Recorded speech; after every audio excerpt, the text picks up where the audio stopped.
आगे समय अच्छा नहीं चला यार। वो काम धाम भी सही नहीं चला थे। मैं कहा करूँ भाई, तही बता दो। तो टेंशन मत लेना बे।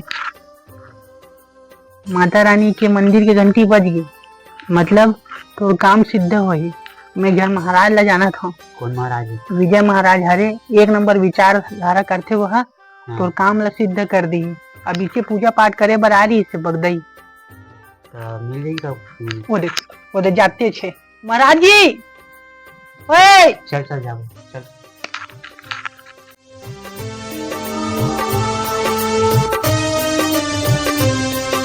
महाराज जी रुको। ए महाराज जी रुको रुको।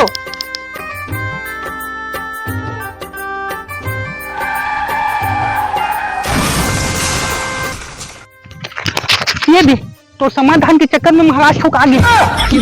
अबे अबे हम ही मन महाराज चिल्ला रहे हैं, हमें मन के कारण गिर गए और महाराज भी कैसे करबो भी हमन भी। ये कहानियां हे लड्डू मुठिया भगवान।